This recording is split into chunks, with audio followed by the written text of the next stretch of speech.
Alors, je suis Ibo Laure Prisca à l'état civil et Priscilla la dégameuse, mon nom d'artiste. Alors, je suis artiste, chanteuse, humoriste, présentatrice, chroniqueuse, radio, télé, tresseuse, coiffeuse. J'aime l'âge. Alors, il faut dire que je pense que je suis née artiste quand même. Je suis née artiste parce que j'ai commencé très jeune, j'ai commencé toute petite. Ça a d'abord commencé par la danse. Après la danse, donc j'avais déjà le contact avec la scène, le public et tout ça. Et après, chez nous en Côte d'Ivoire, on avait des compétitions de chant et de danse, comme Ozo Vacances, Varotoscope, on avait Mini Varotoscope.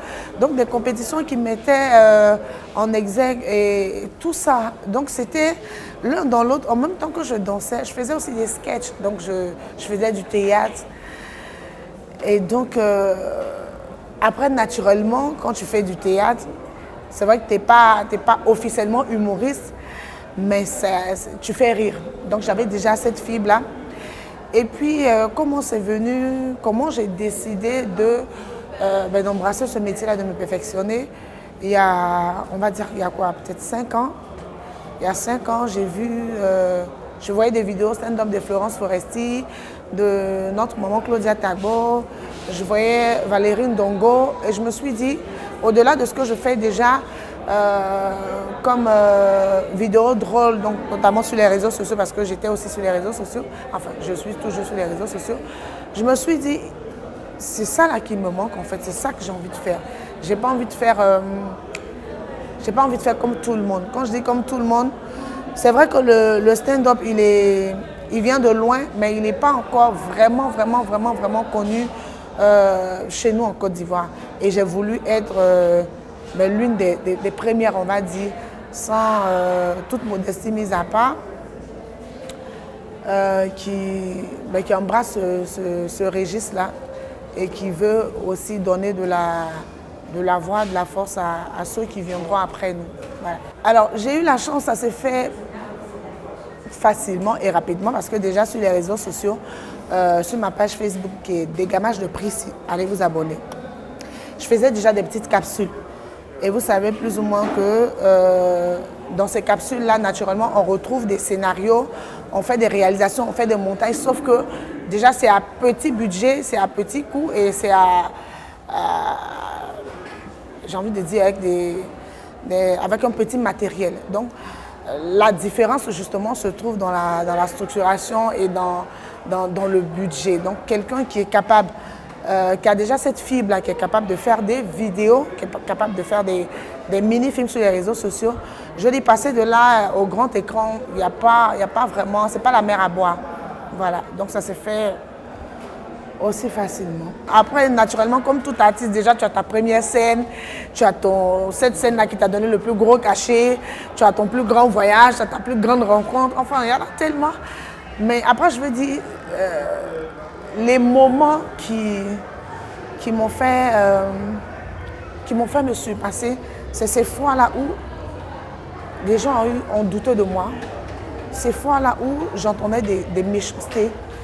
Ces fois-là où souvent tu te retrouves dans des événements, dans des spectacles ou à une compétition où tu as de mauvais retours. Les gens te disent « Ah, mais elle est capable de quoi?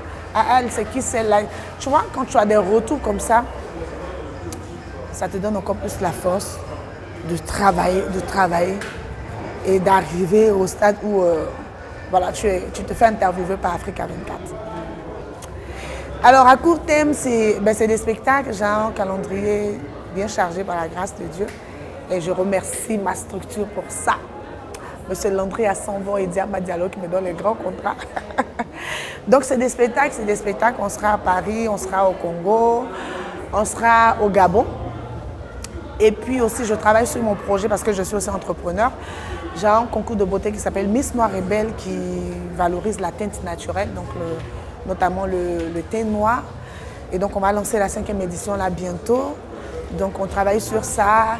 On a aussi nos émissions qu'on continue à enregistrer, à produire pour le plus grand plaisir de tous les téléspectateurs, le cœur des femmes. Bisous à vous. Et puis bon, voilà, on est là, tant qu'on est en vie, on respire. Quand on est inspiré, on se lance sur des choses. Et puis voilà. À tous ceux qui veulent se lancer dans le showbiz, lancez-vous. Lancez-vous. C'est comme la lagune, tout le monde peut plonger. Maintenant, si tu t'es croisé pour ton crocodile là-bas, c'est toi qui sais comment tu as fait. Si tu as la chance aussi de ne croiser aucun obstacle sur ton chemin jusqu'à ton apogée, tant mieux. Mais en tout cas, n'hésitez pas. N'hésitez pas.